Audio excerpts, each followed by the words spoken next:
This is the Lights On Show. My name is Jacob Morset.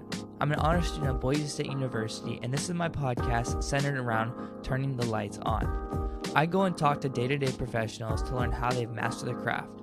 We go in-depth on the inner workings of their perspective, their process, and their strategies, all in the hopes of inspiring others. Hey guys, welcome back to another episode. As you guys already obviously heard, I made another intro for the show. It's something I kind of whipped up. I just felt like I needed to redo, or I just needed a new switch it up a little bit from the previous intro idea type thing that I had set up. It worked just fine, but I didn't really like it too much. I like this one a lot better. I think it's a lot cleaner. It's something that is a good staple or intro for new listeners or for people that maybe don't know what the show is. It just kind of helps bridge the gap faster. And then obviously right now, this is right after the intro is going to be where I introduce the episode, if I have any news for the podcast, and then kind of do my little administration stuff, I guess, in between the intro and the interview, this section. So getting right into the topic of this week's episode, I talk with Mike Daves, who is a member of the Church of Jesus Christ. So him and I go to church together. However, we don't talk that much about church stuff. We talk mainly about the ideas and the mindsets in the corporate world and kind of how his job experience has showed him a lot of light in mindsets or just the way that he goes about doing his day-to-day stuff, like what keeps him fulfilled, what makes him happy in his job, and like how he interacts with people. It was really good, insightful episode, just helping to understand people better. So I really hope you guys enjoy this episode. Also, if you appreciate this show and it brings some value to your life, please be sure to follow me on Twitter at lights_show and leave a rating on whatever platform you're listening to on, like Apple Podcasts. Go to my channel and just kind of scroll down a little bit until you can rate it. There's 1, 2, 3, 4, 5 stars. I don't know if that many other places do that. I don't know. You can't do that on Spotify, but if you're listening on Apple Podcasts, please leave a rating. It really helps me to get feedback, to understand maybe some things I should or should not do, or just seeing if I need to change the direction of the show, such as maybe a new intro. Anyways, we're just going to get right into it. All right, so how are you doing today? I'm doing well, thank you. That is good. So, I mean, obviously you had a busy day, so, I mean, you got your top button unbuttoned and... Yep, ready to relax. Yep. All right, well, too bad we got this. But this is going to be awesome. This is going to be a fun conversation. So, everyone, this is Brother Daves, or it's Mike, right? Mike Daves, for people that are not in the Church of Jesus Christ of Latter-day Saints. So how about you just introduce yourself to the audience, let them know who you are, and give them your perspective. Yep, thanks, Jacob. My name is Mike Daves. I am a senior account executive for a company called SAS Institute. SAS Institute is a developer of software, analytics software, artificial intelligence, machine learning, predictive analytics types of software. And what I do for SAS is I work with some of our top retail companies in the Northwest, so our top 3 strategic accounts in the Northwest. I manage those accounts from soup to nuts, so everything about them is my responsibility with regards to SAS. All right, that's awesome. So, being a member of the Church of Jesus Christ of Latter-day Saints, did you go on a mission? I did. All right, so how about you kind of give some background on how that mission may have affected the man you are right now?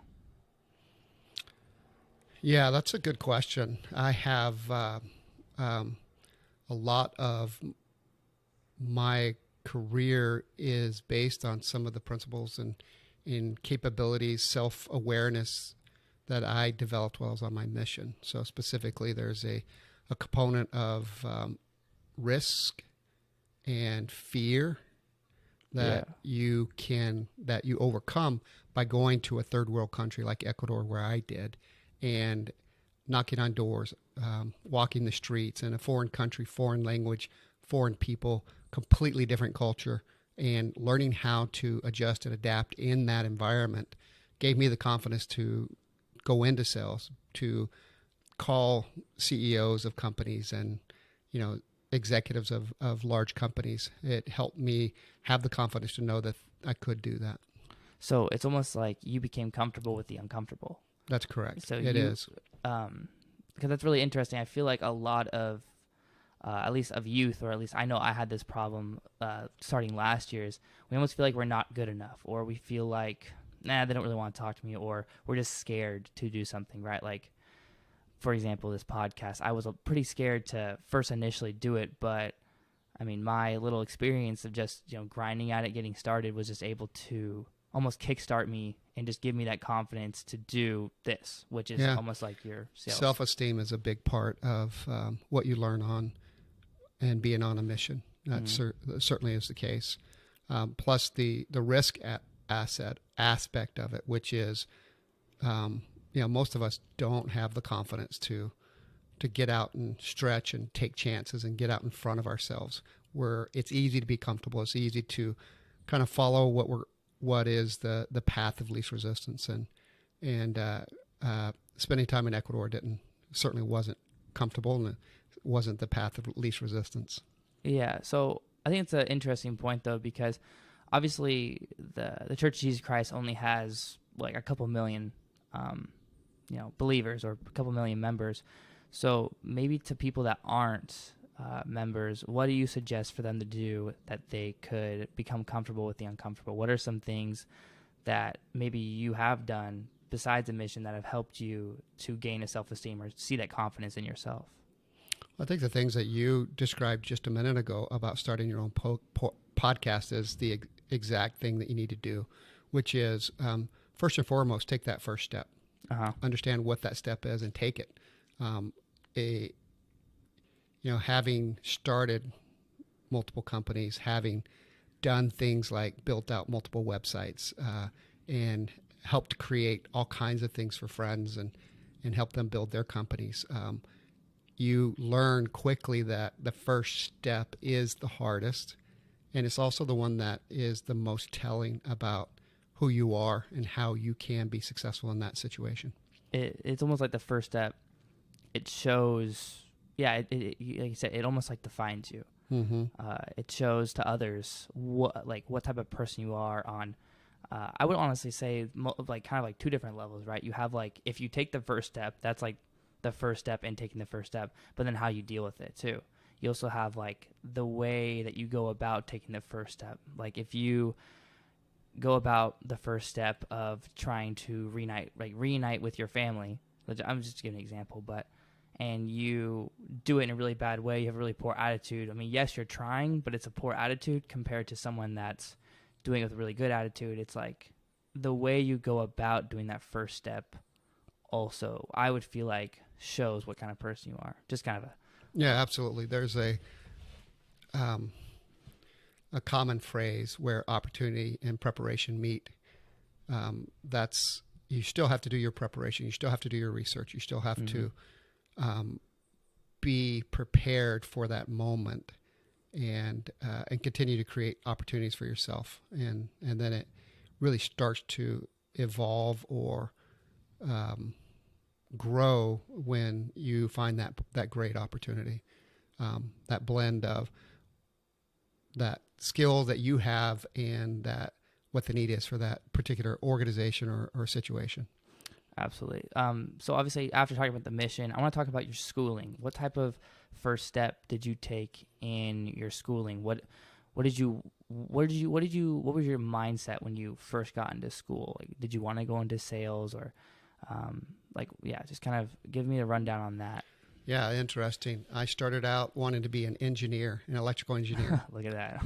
My first set of classes were calculus and engineering, and there were some challenges there for sure.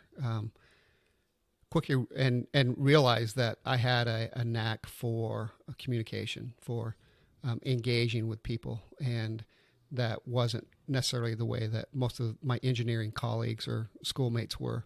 They weren't like that. So it became apparent probably in that first 6 months, first semester, second semester, where I noticed there was something different. And so I shifted to economy and then into business management. All right. So then after that, what kind of challenges did you face while in college that maybe help you grow into that? Also, what college did you go to? Brigham Young. So you went to BYU? Yeah, Rick's College, and then to Brigham Young in Provo. Okay, cool. So while you were doing that program, did you notice any things that really kind of slapped you in the face or kind of woke you up while you were taking your sales class or your economic classes or your business management classes? Yeah, the difficulty of it. It was one of the hardest things I've ever done is to take these classes and excel in them. There is a cadence and a learning environment that every college provides, but school was harder than I thought.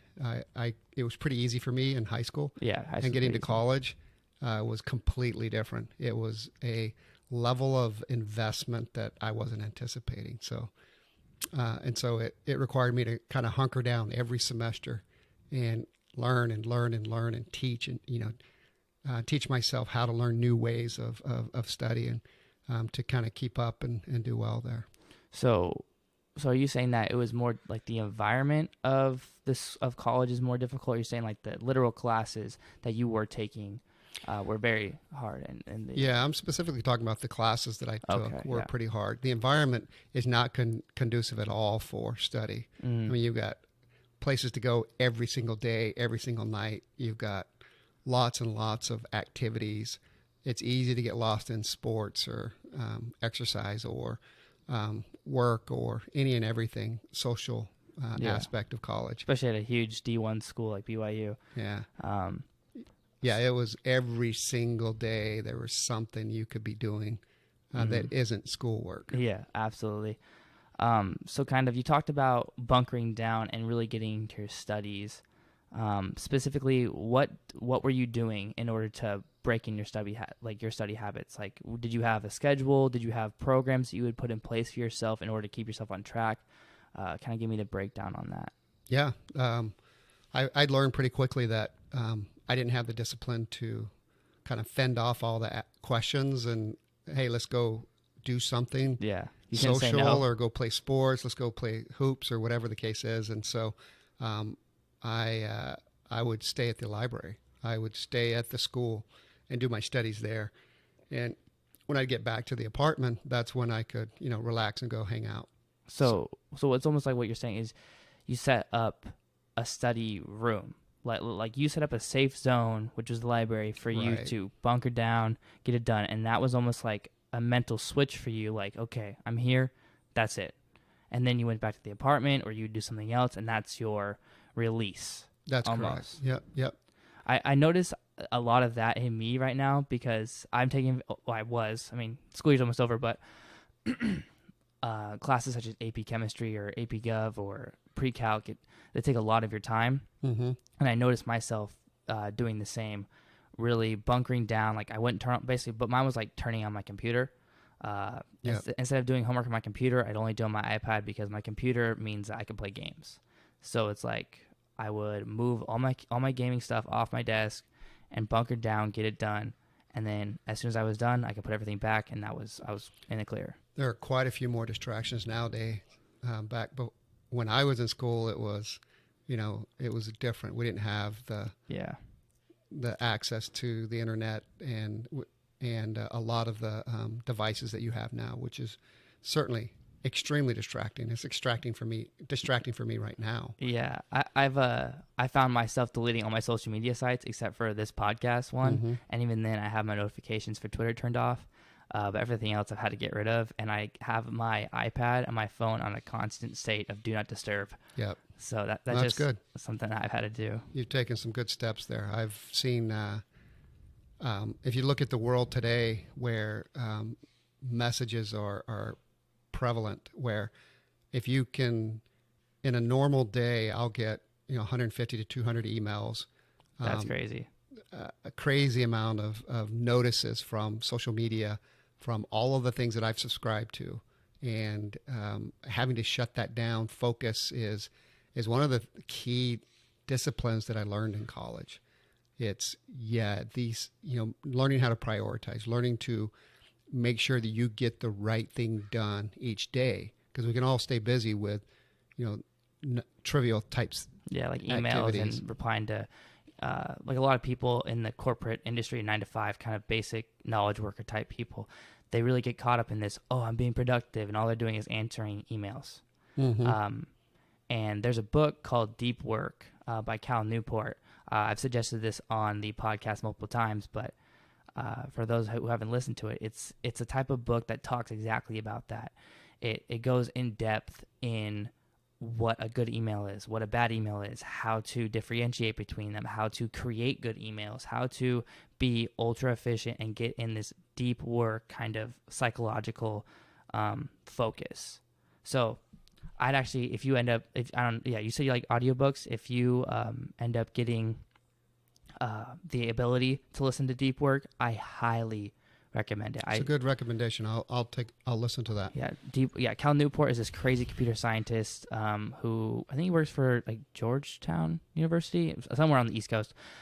Amazing. That's where all my self-discipline with distractions have come from that book. Good. I'll check it out. Absolutely recommend it. But I don't remember what we were talking about.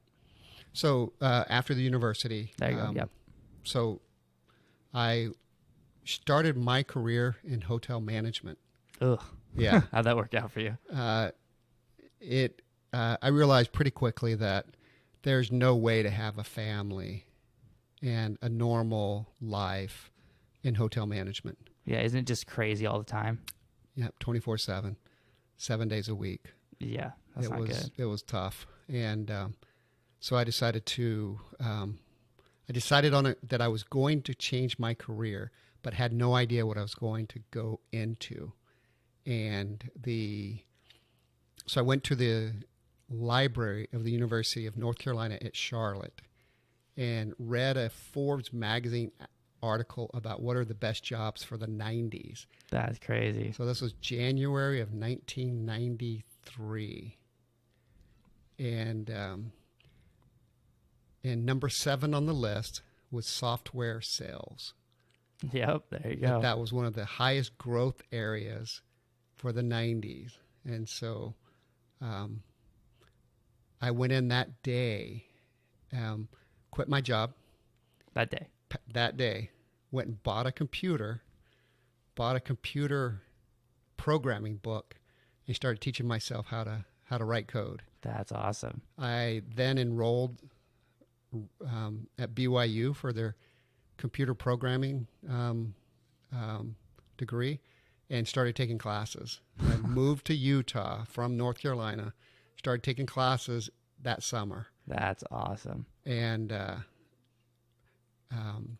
started networking, back then WordPerfect was a pretty big corporation based there in Utah. Mm-hmm. And went in and met with the VP of sales, told him what I wanted to do, and he recommended that I start with a startup and work my way up within that organization. So within a couple of weeks, I had found a company called Folio based in Provo, Utah, and got on board with them and started my technology career back in, 94. Jeez, that's back in the day. How old are you?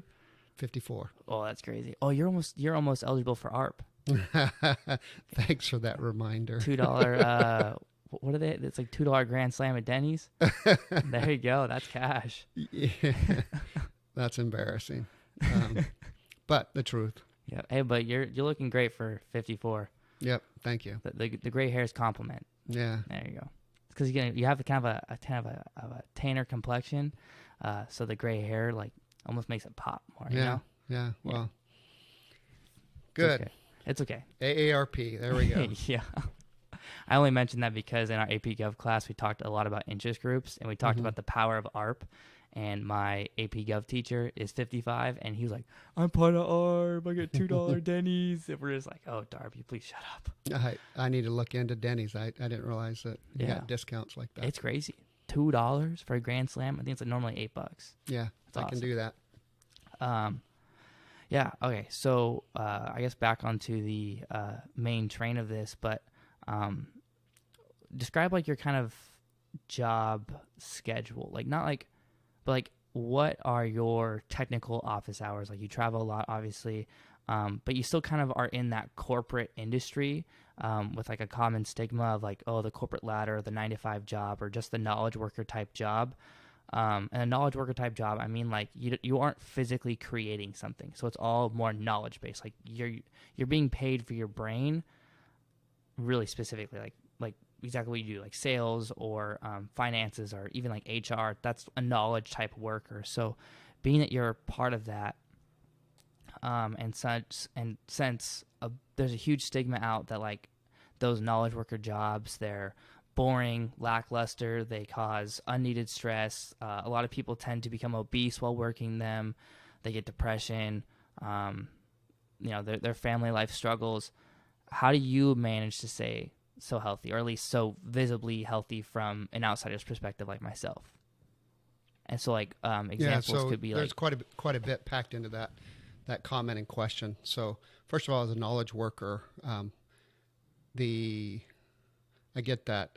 I see it as my role is different in that I'm not 9 to 5. I travel. I am, probably 40 to 45 weeks out of the year I'm on the road. That's crazy. I'm with customers, every week. I work on, with a East Coast based company, so I spend a lot of time early in the morning. Like I have conference calls that start tomorrow morning at 5 a.m. Shoot. And I have to blend the customer with the internal aspects of all the meetings supporting that. So my world is quite a bit more exciting than a desk job. Mm-hmm. And so I don't necessarily fall into that same category. Now, there is a certain aspect of what you're describing, which is that lack of creativity, the lack of, there is a somewhat of a grind to my work, which is repetitive. It's, there isn't the aspect of creating something new. I gain a lot of motivation, inspiration by working and solving different customer problems. So, for example, just this week we were working on an initiative at a customer of mine and the initiative is called Voice of the Customer, where they want to be able to go in and look at all of the customer interactions with that company, with their company, and identify where there's friction, where the customer has problems with returns or with the fit of their products or with how they interact with customer service. Mm-hmm. They want to be able to identify that.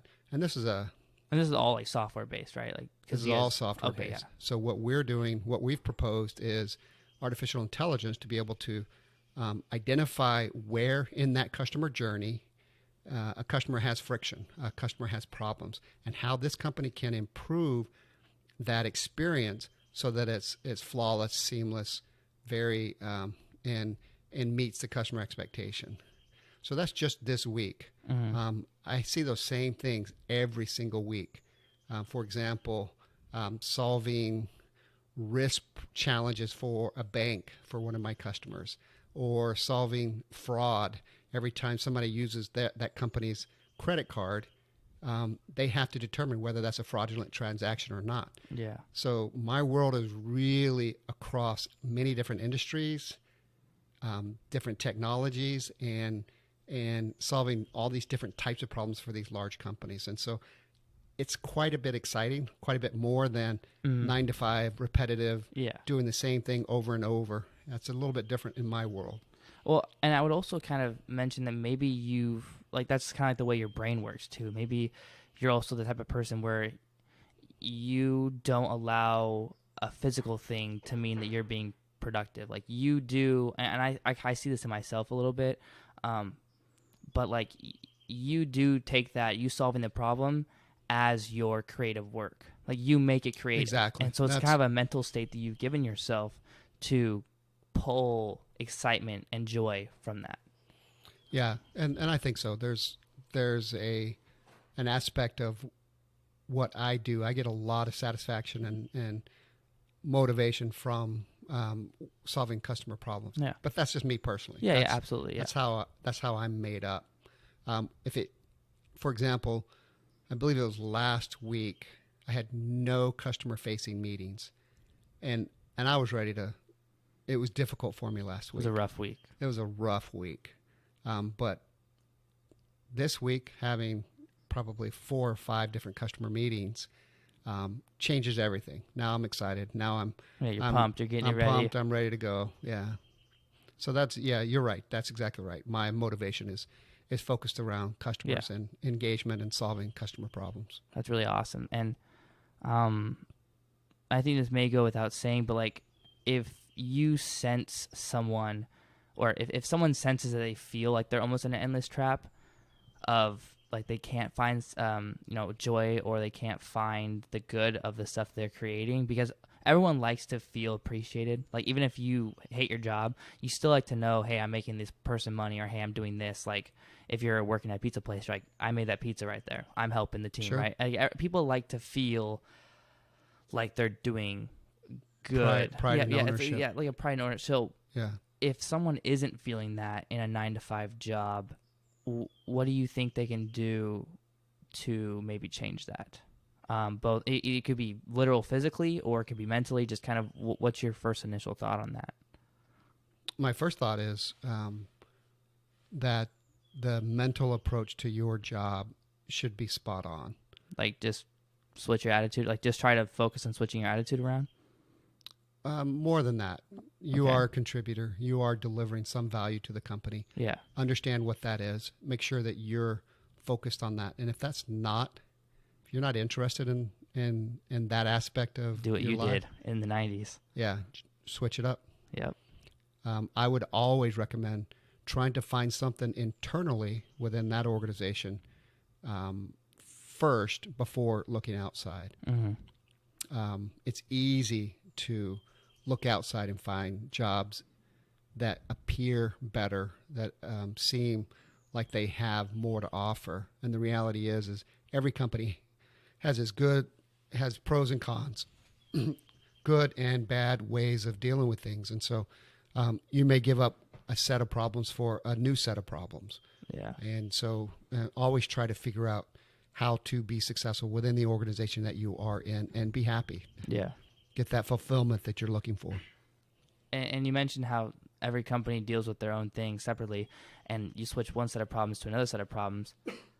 But it's almost like, it's kind of like with finding a spouse, right? Like you have to make trade-offs, but it's whatever one you can deal with the best is the better option. Possibly. Yeah. You've met my wife. I didn't make any trade-offs, so. Oh, well, I mean, and everyone's different, and I'm really, that's awesome that you guys are able to do that. I just remember hearing that one time, and I think it was like a combined activity or something like that. Yep.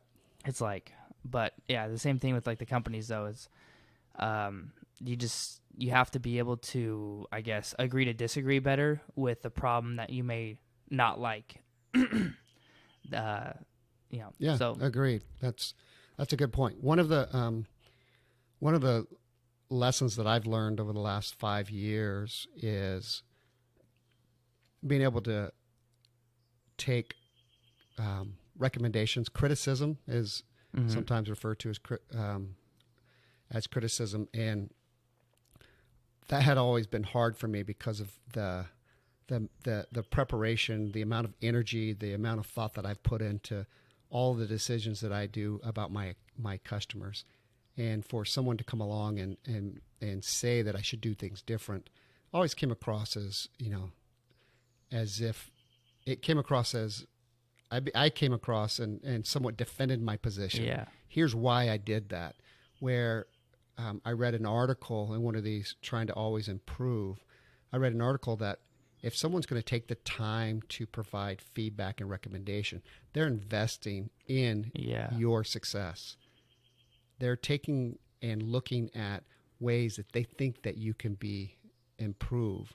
And you should always welcome that feedback. You should always want that constructive criticism and recommendations. And so that has opened up quite a bit for me, where I had always been somewhat stubborn, wanted to do things my way. Mm-hmm. I've done this, for so many years that, I felt like that I knew my customers best and knew what they needed best. But ever since kind of shaking this new approach, has opened all kinds of doors for me. All kinds of opportunities have come up.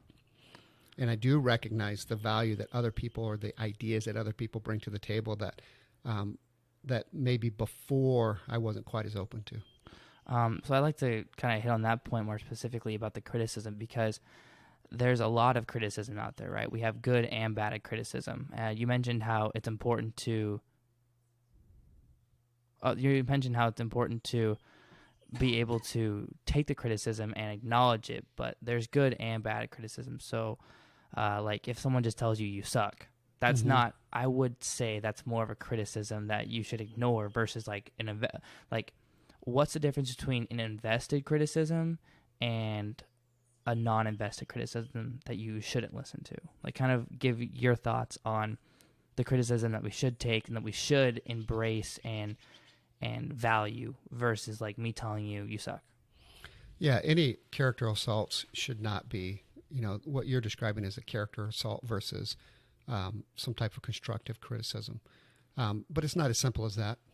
No one in the professional business is going to come in and tell you that you suck. I hope the not. world that we live in is much more mature, much more advanced than that. So within the levels of criticism about your business, sometimes it's hard to take that and appreciate what they have. So I always go through a series of steps. Almost like a checklist that you have? A checklist that I have, which first I try to understand the context of who's giving that feedback. Yeah. What is their objective? What are they looking to accomplish with that feedback? And then how can that improve the situation? And are there other ideas that we should explore? So I listen, I repeat it back to them, I explain my understanding, my point of view, my perspective, and then we talk through that. And ultimately, I have the control over making the decision of what's best. Absolutely. And I always want to acknowledge and recognize people for being involved and being invested and trying to take the time to help, us be successful with our customers. And I don't delineate what's good and what's bad. I just go through the process of deciding whether or not that's going to be a good fit at this time, and if it's going to add value or not. And if it does, and it's the timing is right, then absolutely, no matter what it takes, we make that investment, we make those changes, and we start going down that path.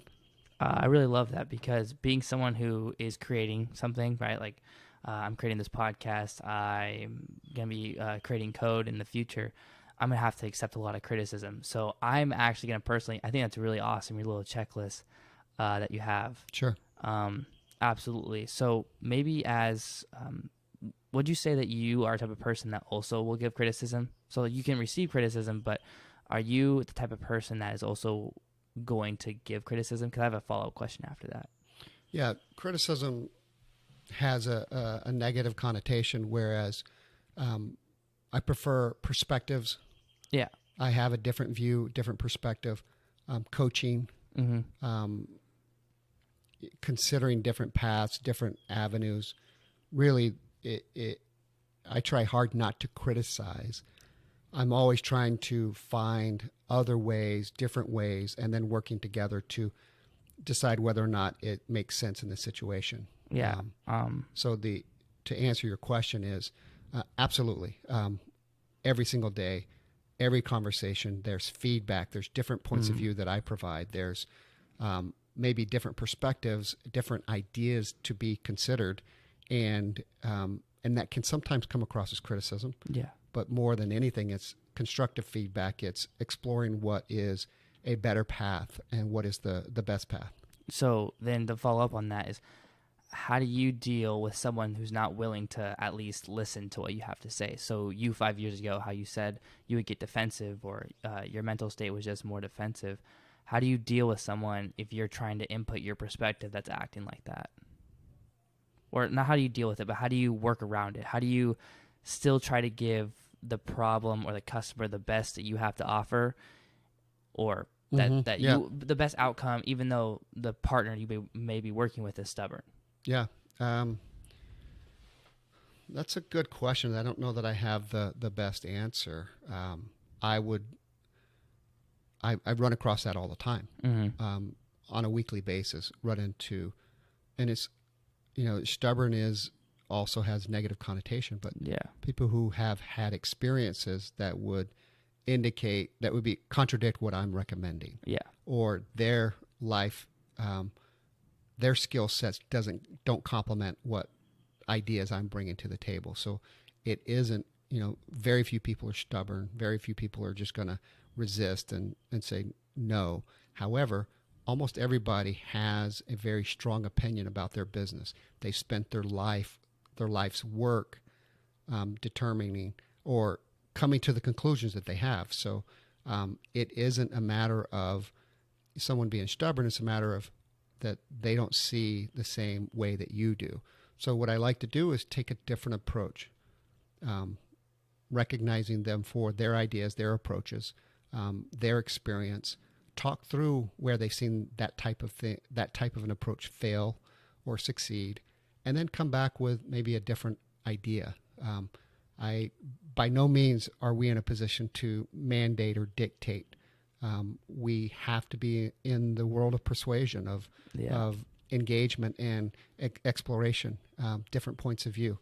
Ultimately, they own their business and they have to be responsible for that. And I think it's important to hold them accountable for if that's the decision that they want to go down, which is fine. I don't have a problem with, contradicting ideas. In fact, I welcome it. I often start conversations with, if you're not challenging me, then I'm not improving. We're not improving as an organization. So we have to be challenged. We have to improve every chance we get.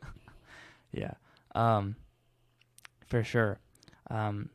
Because sometimes it's like the same thing with the path of least resistance. Sometimes we get like this little niche of no resistance, and then we're just kind of get stuck. Yeah. I actually think that may answer the question I had before. How do we find passion in the things that we want to, or how do we get out of that common 9-to-5 stigma of crappy job? It's almost like just trying to challenge yourself. Yeah. And that will do something. I think it's important to challenge yourself. One of the things that we sometimes get caught up in is being stagnant in our own professional. We think that we get done with college, we learn our new jobs, and that's it. Call it good. Yeah. And the reality is you have to learn every day. You have to improve, identify your weaknesses and improve those, as well as continue to evolve and grow, even within sales. I spend a significant amount of my time trying to improve my knowledge of my business from a technical perspective, as well as from a professional communication, engagement, leadership perspective. Yeah.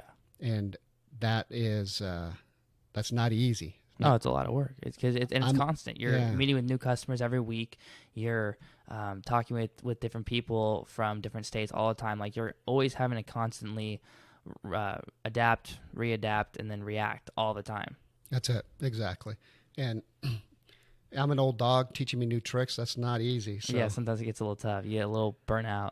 Yeah. So, I have the attitude that, and of teaching as often as I can, whether that's through audiobooks or whether that's through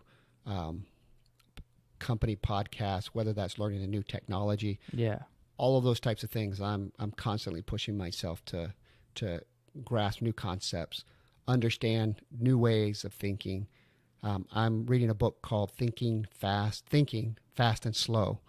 It has helped me understand that maybe I've made poor reactive decisions in the past, that my intuition isn't as good as it has been or it should be. Yeah. That naturally I've allowed my instincts rather than my analytical brain to make decisions. And so that's an area that I'm improving now, that I'm working on. That's really awesome. So, how can you see people getting started in the industry that you're in? Like, what are some simple steps or just steps in general to get to maybe like the level that you're at, that in a company, or just like how can people get? I mean, I think we may have like kind of fluttered through some of this answer in the questions we had, but like Sure. But you are like you're the sales guy, you're the director of your sales team or whatever. Like how can people get to that spot or be in a spot where they feel fulfilled like you would? Yeah. So there's a couple of answers to that. And first is there's two parts of my business. The technical Computer stuff. the computer science part of it, as well as the professional sales aspect of it. And so on the technical side, I learned early on that blending technical with business is not easy. Yeah. That's a unique combination of skills that is harder to learn and develop than traditional types of sales, and as well as evolving in your profession. So I set some goals early on that for me, the pinnacle of my career would be to be at the highest level, selling at executive levels within large organization where I make a significant impact in their business. So transformative initiatives, aligning my organization to those companies' transformative opportunities within those companies. And so it required that I learn how to communicate, see the world through those executive lenses. It's like having understanding how a particular technology could impact things like margin, things like, total revenue, things like, different aspects of the, average selling price, and those things that retailers are mostly focused on, those key performance indicators. And so disciplining myself to think in that way and communicate in that way has been one of the most critical parts of growing and improving. The technical aspect is just a personal desire and natural aptitude. Is I like the technology, I study it, and I enjoy it, and I have more interest in the technology than I do the actual sales. So yeah, that was just a personal thing that comes a little bit easier for me than most. Yeah, absolutely. So, so you had asked how to start off in this, and that's probably the biggest question. And the advice that it was given me back in 1994, back in the day, was to find a fast-growing company and start at the ground level and work your way up. Try to grow with them. Starting with a smaller company gives you opportunity for growth. So you can try new things. You can try customer support. You can try sales, answering phone.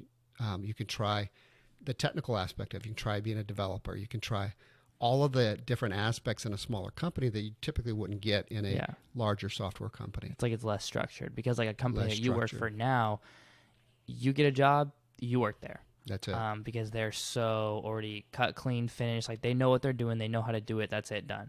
But like you said, when you work for a smaller company, they need all the hands they can get. And you're just moving around. You're trying new things. And yeah, definitely. Any last thoughts on that question, or good? No, I think you're good. All right. You got it. So now we're going to kind of get into the closing aspect of this podcast. So for this episode, so these are quick questions, not necessarily quick answers. You can answer them however you want. Typically, people will expand on them because they're pretty open-ended, but who/what inspires you the most? There's two key people that have inspired me. Henry Hyllison. Who is that? Henry was an Harvard MBA CEO of the first company I worked for. Oh, really? Crazy. And he took me under his wing and taught me what he knew about sales and customer engagement. Yeah. He was at the twilight of his career and had moved to Utah to retire, but had the opportunity to kind of help this young company grow and develop. And he brought me in, taught me quite a bit about sales and success in managing a business. He was also a former executive at some of the largest Fortune 500 companies in the world. And the opportunity for me to sit down with and work for him for 3 or 4 years was remarkable. Yeah. I studied how he wrote letters. I studied how he communicated with customers. You were on the grind. I even copied his notebooks. His notebooks? Not copy his notebooks. I used the type of notebook that he used. Yeah. Like you would follow like his structure of his notes. His structure, how he took notes. And that has set a structure for me throughout my whole career. Now, some of those things weren't important, but the things that were, high customer focus, customers always right, digging in, solving customer problems, those were the things that really helped me. Yeah.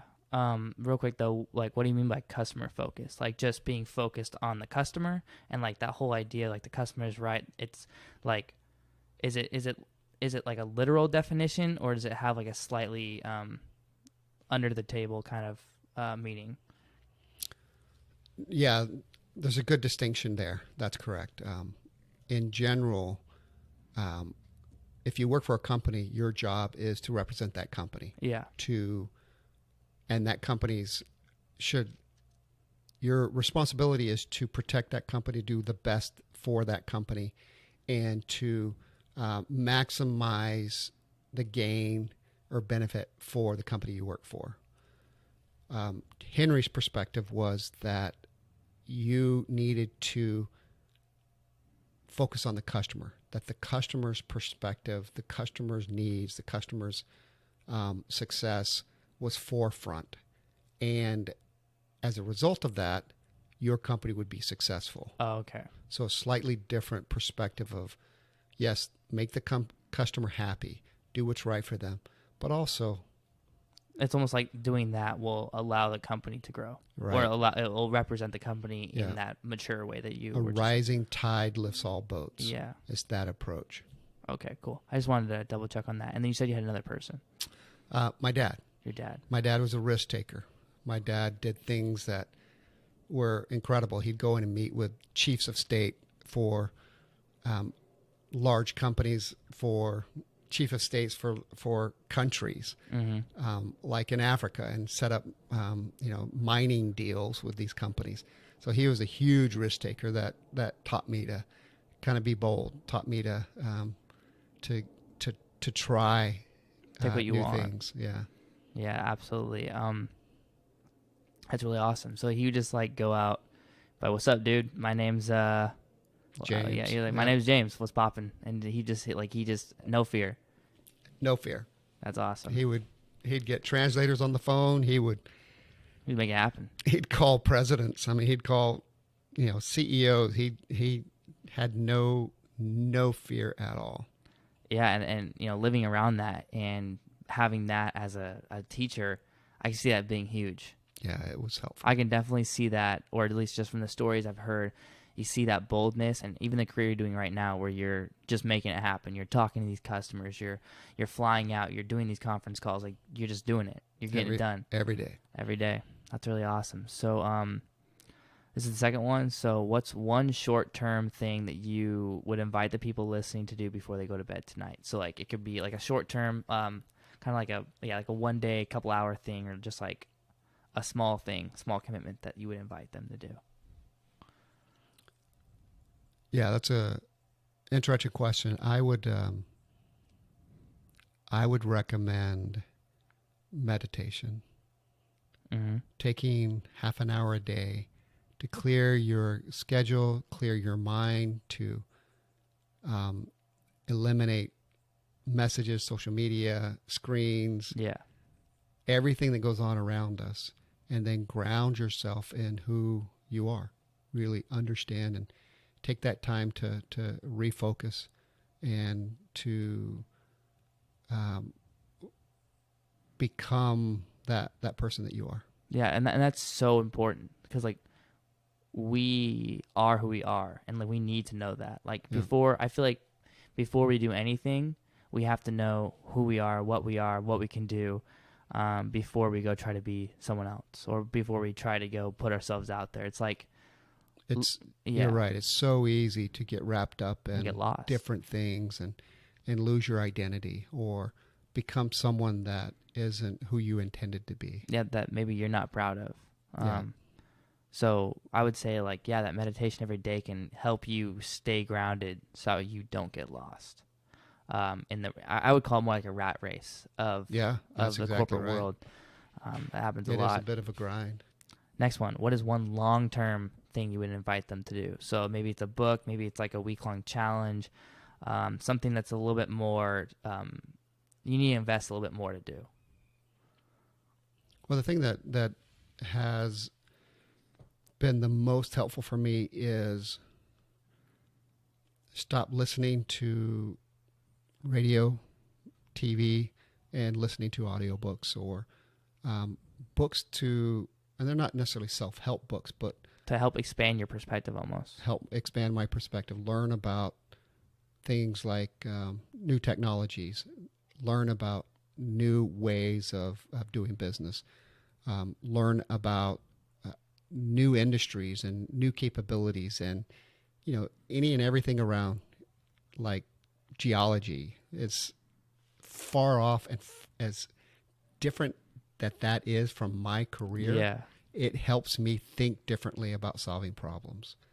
NASA, the work that,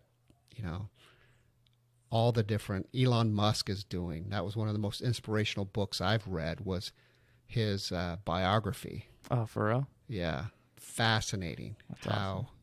When he was a kid, a teenager, started having the vision of things that he's developing now. A lot of those things. So continue to expand your view, your skills, and continue to invest in yourself.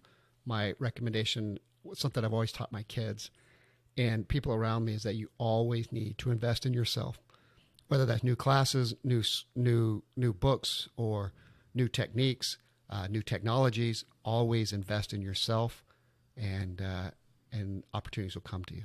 Absolutely. That's really awesome. I would not okay, so I'm going to take this opportunity real quick. We talk about listening to audiobooks. I'm going to take a little missionary moment. You can also download the Gospel Library app, which is an app the Church of Jesus Christ of Latter-day Saints uses, and you guys can listen to conference talks. Not only are they spiritual and they help you to understand our faith, but they also, a lot of the things that they talk about in general can be applied to real life stuff anyway. So that's also another recommendation I would put out there. Absolutely. That's they're fantastic. A great idea. Yeah. But anything else you would like to add before we high five to close off I'm starting a new thing. I'm going to high five everyone at the end, and it's almost like okay, we're done. But anything you'd like to add or say before we do the closing ceremony? Yeah, I think maybe a call out to you. It's remarkable to see the progress that you've made over the last 12 to 18 months. Yeah. You have changed and starting with attitude, starting with focus and direction. Those things have I've seen a 180 change in your attitude and your approach to life and your zeal and zest for kind of that drive of accomplishing things. And that's remarkable, and it's inspirational to me. So I appreciate that, and I want you to know that not only have you made those changes in yourself, but it's affecting others like me. Well, I do really appreciate that. That's something that I really have been working on, like you said, when not only personally but spiritually. Yeah. You know, that's been a huge thing that I've gone through. If listeners, they've listened to other episodes, they know that too. I've had a huge spiritual shift, and I mean, this is the best school year I've ever had. I went from doing basic classes and getting A's and B's, well, B minuses and like half B minuses, half A's, whatever, to this year I'm taking 3 college courses. I'm doing tons of DECA stuff. I still have a podcast, and I have a 4.0 for this year. It shows in everything about you. So, well, I really appreciate that, man. Absolutely. I would also, and that's part of the reason why I want you in my Melchizedek priesthood circle, is because you have also brought a lot of inspiration to me. So, you know, it's kind of a two-way street there, but it's really awesome too. Excellent. Glad to be there for you. There you go. All right. High five. That was it, and we're closing out.